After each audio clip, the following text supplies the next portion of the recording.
بسم اللہ الرحمن الرحیم۔ جو بچے ہیں سنگ سمیٹ لو کہ حصہ 9 کے ساتھ حاضر ہیں۔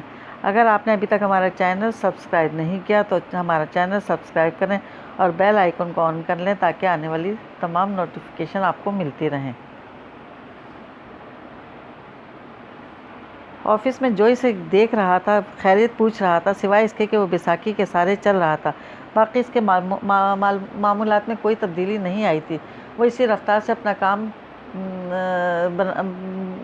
نمٹا رہا تھا جیسے نمٹایا کرتا تھا۔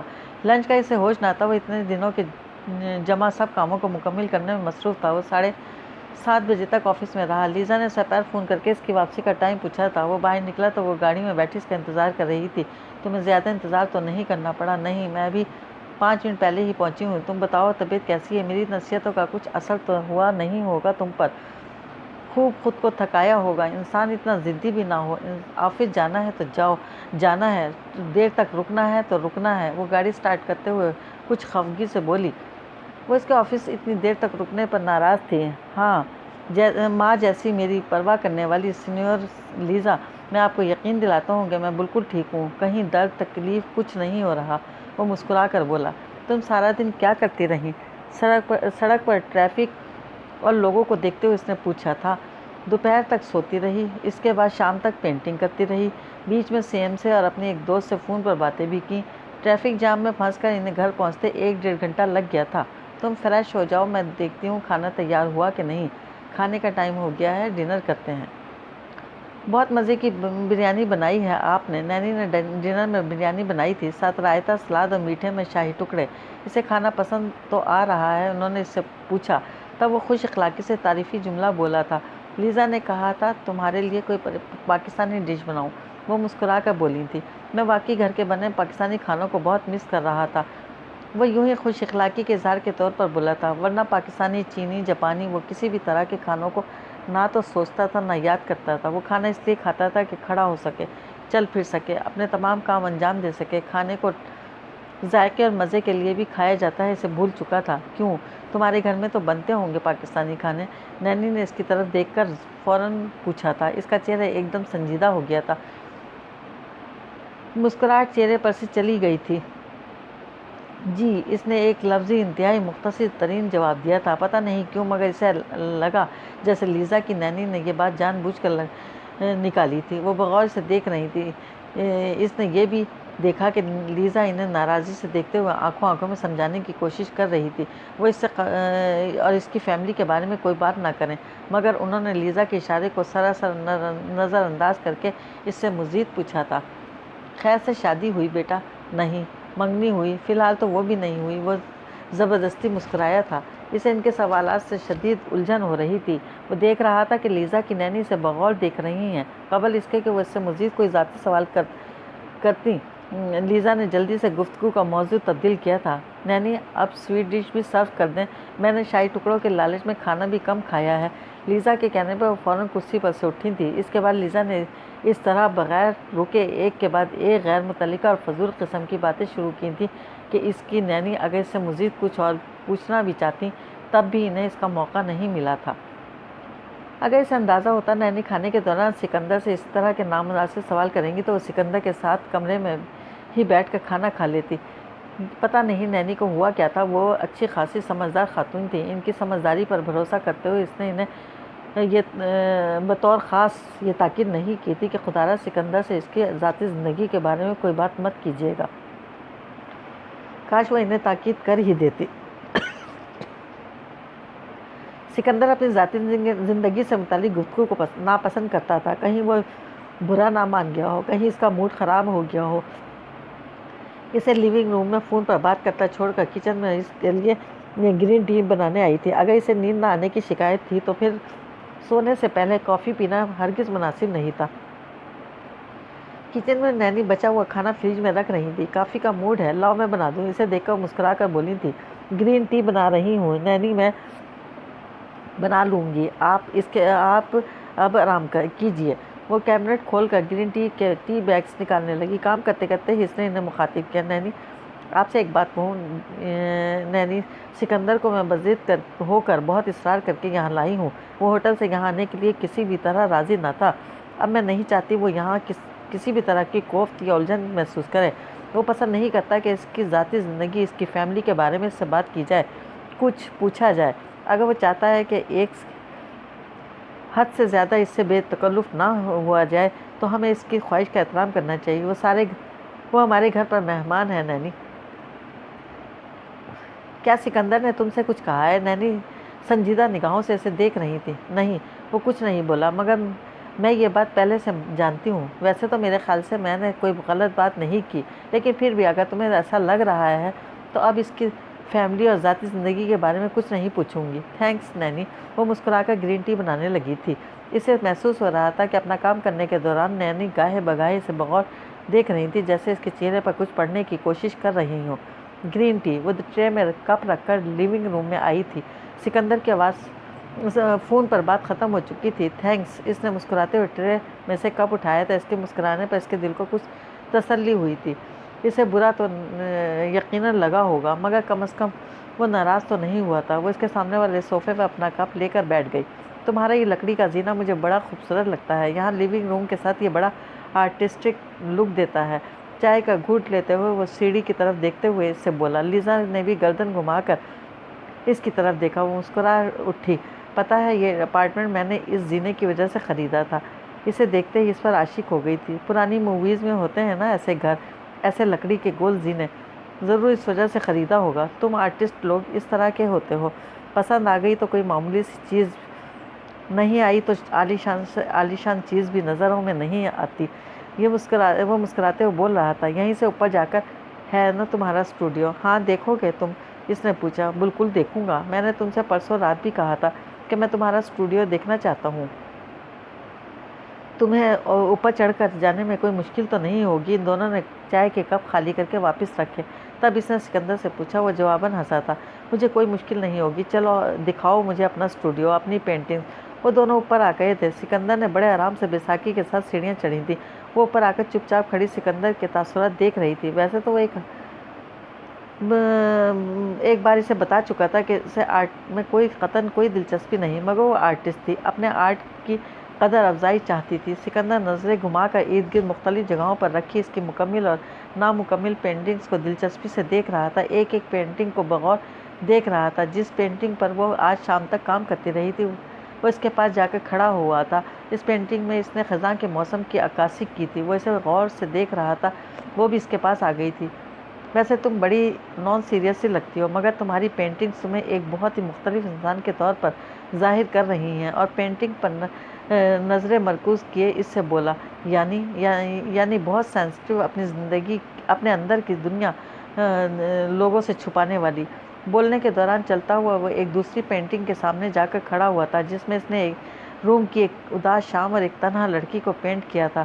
تمہیں آرٹ میں کوئی دلچسپی نہیں ہے، پھر بھی تم تبصرہ اور تجزیہ تو ایسے کر رہے ہو میری پینٹنگ پر جیسے بہت جانتے ہو۔ وہ اس کی بات کی تردید یا تصدیق کے بغیر مسکرا دیا تھا۔ تو آگے بڑھ کر کھڑکیوں دروازوں پر پڑے مخملی پردے ہٹانے لگی۔ آؤ میری بالکنی بھی دیکھو۔ اس نے شیشے کا سلائڈنگ ڈور بھی کھول دیا۔ کچھ دیر قبل بارش ہونا شروع ہوئی تھی۔ موسم بےحد خوشگوار تھا۔ جب بھی میں کام کرتے کرتے تھک جاتی ہوں تو کافی کا کپ لے کر یہاں بیٹھ جاتی ہوں۔ اس نے بالکنی میں رکھی کرسی کی طرف اشارہ کیا۔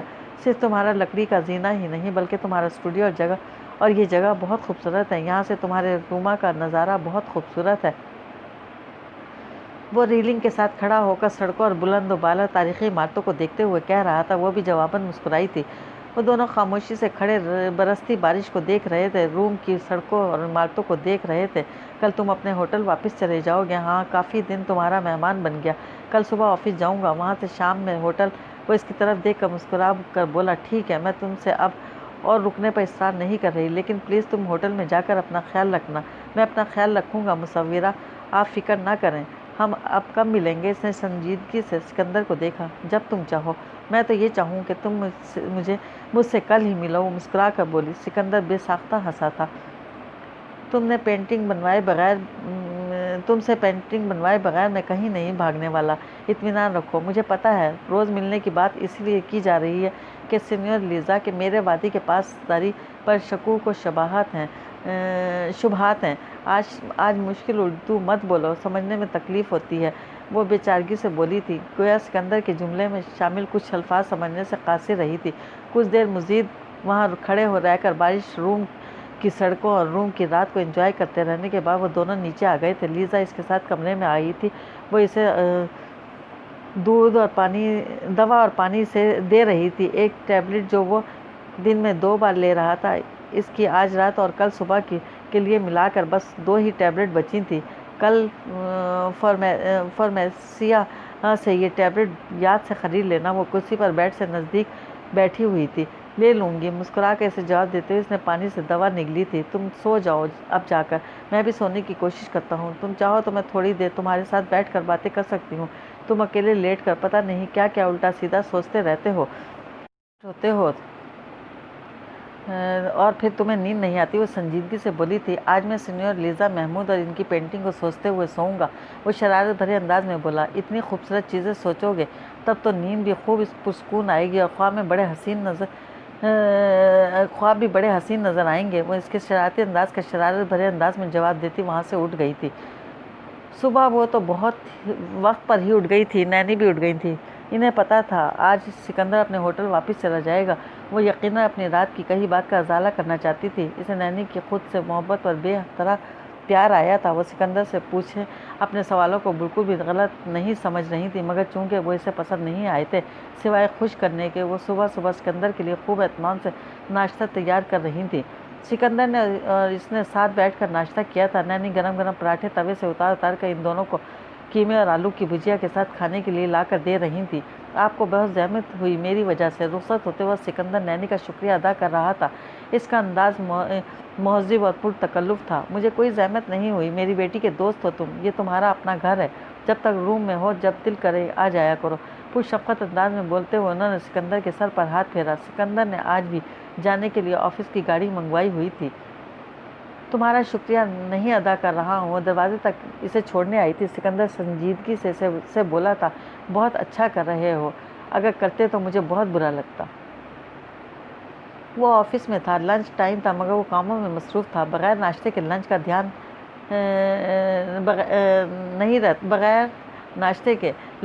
نہیں رہتا تھا، تو آج جبکہ اس نے خاصا ٹھیک ٹھاک ناشتہ کر رکھا تھا، لنچ کا خیال بھی کیسے آتا۔ وہ ایک کانٹریکٹ ڈرافٹ کر رہا تھا جب اس کے موبائل پر لیزا کی کال آئی۔ کیسی ہو مصورہ؟ اس نے مسکراتے ہوئے کال ریسیو کی، نظریں لیپ ٹاپ سے ہٹا لی تھی اور کرسی سے ٹیک لگا کے اطمینان سے بیٹھ گیا تھا۔ وہ گویا فرصت سے گپ شپ کے لیے تیار ہو۔ میں ٹھیک ہوں، تم اپنا بتاؤ، طبیعت کیسی ہے؟ زیادہ تھکا تو نہیں رہے خود کو؟ زیادہ چل پھر تو نہیں رہے؟ لنچ کیا؟ میڈیسن خرید لی؟ وہ اس کے ایک سانس میں کیے اتنے ساری باتیں بیک وقت پوچھنے پر ہنس پڑا تھا۔ بخدا لیزا، تم تو واقعی بنی بنائی ماں ہو۔ میرے لال نے کھانا کھایا اور تھکا تو نہیں؟ اس طرح کی فکریں تو صرف ماں ہی کرتی ہے۔ بات کو گھماؤ نہیں، میرے سوالوں کا جواب دو۔ وہ قدرے ناراضی سے بولی تھی، گویا اپنا مذاق اڑائے جانے پر خفا ہوئی ہو۔ میری طبیعت بالکل ٹھیک ہے۔ پراٹھوں والی ہیوی ناشتے کے بعد لنچ کون کر سکتا ہے لڑکی؟ وہ میڈیسن شام میں آفس سے جاتے ہوئے خرید لوں گا۔ وہ میڈیسن ختم ہو گئی ہے، اس بات کو سراسر بھول چکا تھا۔ اب لیزا کے یاد دلانے پر یاد آ رہا تھا۔ ٹھیک ہے، لیکن خرید لینا یاد ہے۔ پتہ نہیں خود کو کس طرح اگنور کرنے کی عادت کیوں ہے تمہیں؟ وہ سنجیدگی سے بولی۔ اس کے مسکراتے لب یکدم سنجیدہ ہو گئے تھے، چہرے پر درد سے بھرا ایک تاثر ابھر آیا تھا۔ خود کو مزید زیر بحث لائے جانے سے بچنے کے لیے اس نے فوراً پوچھا، تم کیا کر رہی ہو؟ پینٹنگ، اور کیا؟ شام میں باہر نکلوں گی، اپنے کچھ دوستوں سے بھی ملنا ہے۔ تمہارا شام کا کیا پروگرام ہے؟ شام تک ایک میٹنگ میں بزی رہوں گا اور رات میں ایک ڈنر پر جانا ہے۔ اسے اندازہ ہو گیا تھا کہ اس سے ملنا چاہتی ہے۔ اگر کوئی اور مصروفیت نہ ہوتی تو اسے ضرور ملتا، مگر میٹنگ بھی ضروری تھی اور آفیشل ڈنر بھی تھا۔ یہ میٹنگ اس کے ایکسیڈنٹ کی وجہ سے ملتوی ہونے کے بعد آج ہو رہی تھی۔ اس کے بعد یہاں کمپنی کے ایک ایگزیکٹو کے گھر رات میں ڈنر پر جانا تھا۔ گویا آج ملنے کا کوئی امکان نہیں ہے۔ اسے لیزا کے لہجے میں مایوسی کی ہلکی سی جھلک محسوس ہوئی۔ ہاں، اور آج اور کل میں تھوڑا بزی رہوں گا، پرسوں کوئی پروگرام رکھ لیتے ہیں۔ اب لیزا سے بات کرتے ہوئے اس کا لہجہ ہمیشہ بے تکلف ہوتا تھا۔ جس طرح باقی لوگوں سے خود کو بہت فاصلے پر رکھ کر ملتا تھا، اس طرح اس سے نہیں مل پاتا تھا۔ اس کے ساتھ وہ بالکل اسی طرح ملتا تھا جیسے وہ تھا۔ اگر وہ خوش ہوتا تھا تو وہ اپنی خوشی اس پر ظاہر ہونے دیتا تھا، اگر اس کا موڈ خراب ہوتا تو وہ اداسی اور دکھی ہوتا، تب بھی وہ اپنی یہ کیفیت اس سے چھپا نہیں پاتا تھا۔ وہ کل رات بھی سو نہیں پایا تھا، مگر لیزا سے مذاق میں کہی ہوئی بات پر عمل کرتا ہوا اسے اور اس کی پیٹنگ کو سوچتا رہا تھا۔ نیند اسے بے شک نہیں آئی تھی، مگر روزانہ کی طرح بے سکون اور مضطرب بھی نہیں رہا تھا۔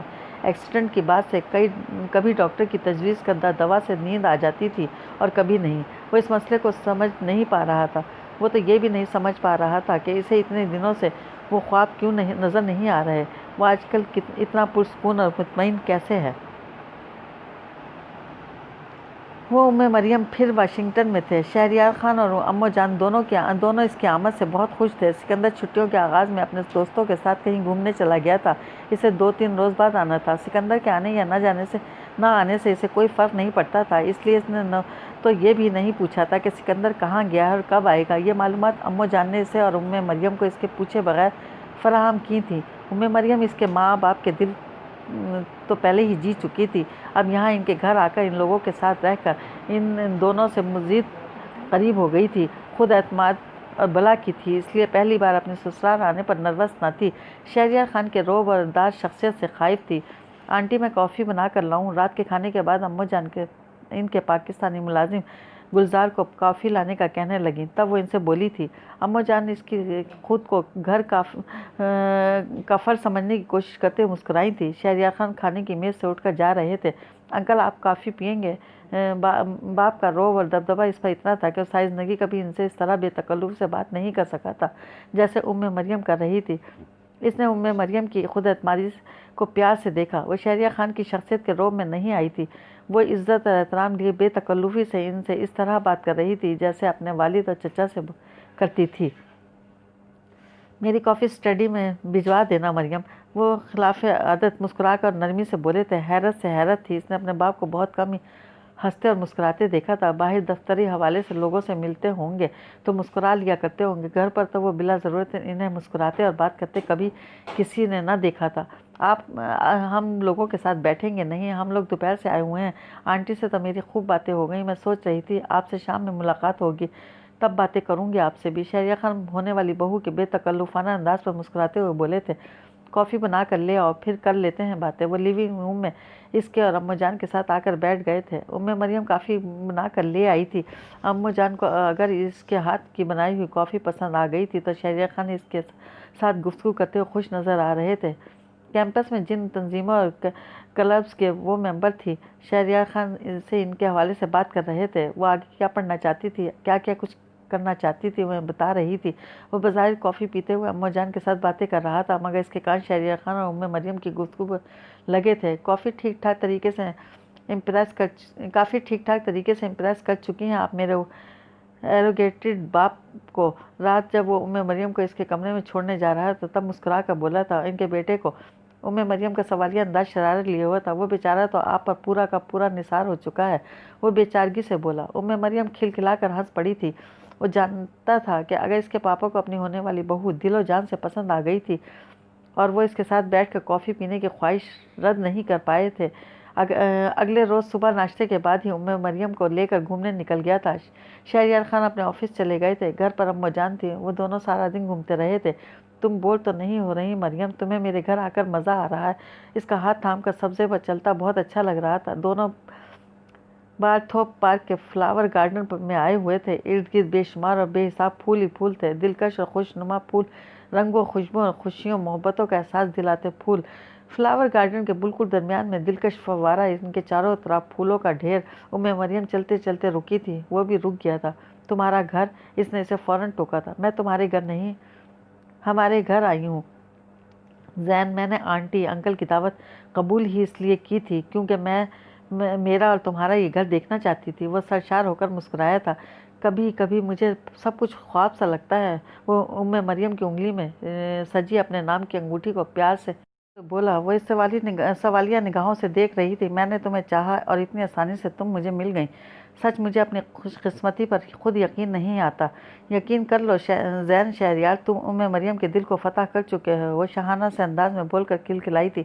مجھے جیت لینا آسان نہیں تھا، مگر تم نے یہ مشکل کام بڑی آسانی سے کر لیا ہے۔ میں تم سے بہت محبت کرتا ہوں مریم۔ اس کے لہجے میں جذبات کی شدت تھی۔ وہ میں جانتی ہوں اور میں بھی تم سے بہت محبت کرتی ہوں۔ وہ سرشار ہو کر مسکرایا۔ پورا دن ساتھ گھوم پھر کر رات 8 بجے کے قریب وہ دونوں گھر واپس آئے تھے۔ شہریار خان اور امو جان لیونگ روم میں ساتھ بیٹھے تھے۔